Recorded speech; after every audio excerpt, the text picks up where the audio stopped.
Hi and welcome to another YouTube video.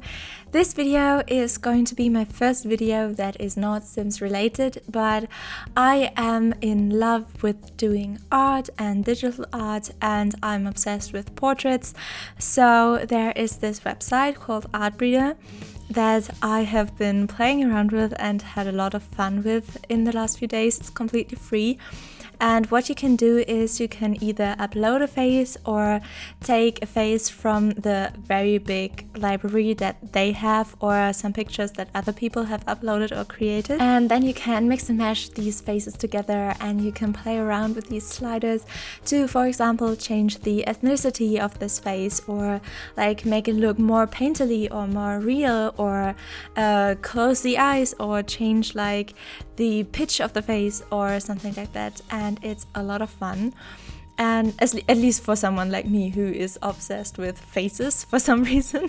It's been like this all my life, I don't know why. And sometimes the portraits that are the result of this are super gorgeous, but of course, because they are created by an AI, there are some things that don't make sense, or there are some artifacts of I don't know what, but there are sometimes like black blotches in the face or somewhere.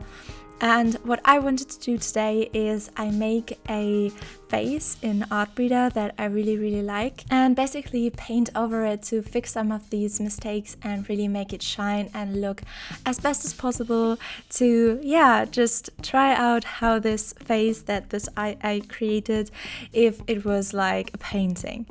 And the face I ended up with was this super cute face with these big eyes that to me felt like full of emotions. And also it has like super cool lighting. I really like the short hair that she has and how she kind of looks off into the distance. So I chose this one, I loaded it up into Photoshop and began to like just improve on some things.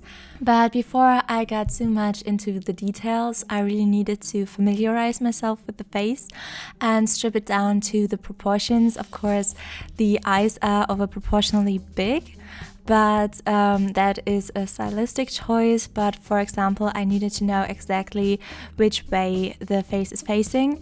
Of course, I can see which way she is looking and what direction the face is turned to, but I needed to know a little bit more exactly so that I could do some changes with the nose, because I noticed that the nose looks more to the front than the rest of the face. So I needed to change the shadows. I needed to see where the neck needs to be, because the AI really wasn't generous in giving her a neck.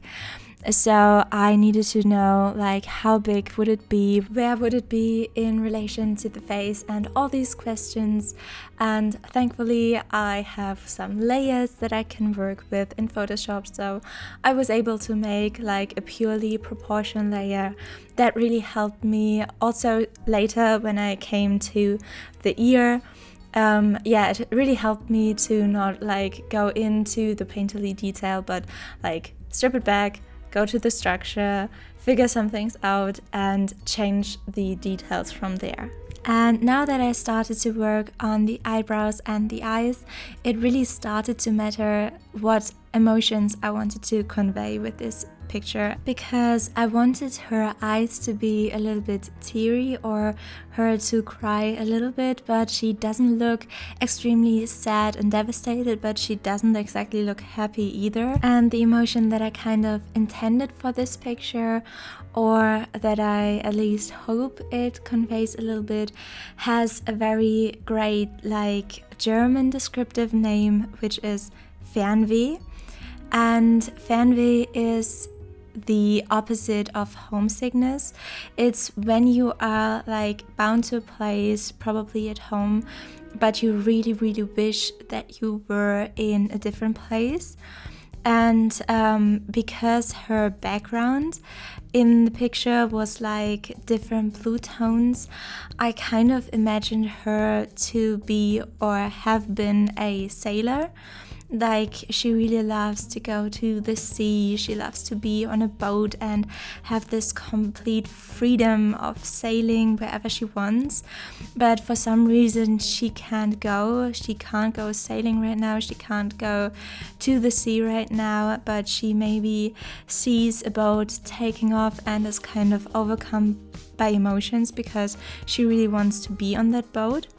And because of that, for the background that I draw later, I gave her a scene where she is like at the sea and looking over it, and also I changed her clothing to more of a yellow like raincoat because I thought that was very fitting, and that's also a very cute piece of clothing that fits her because she looks very cute in my opinion.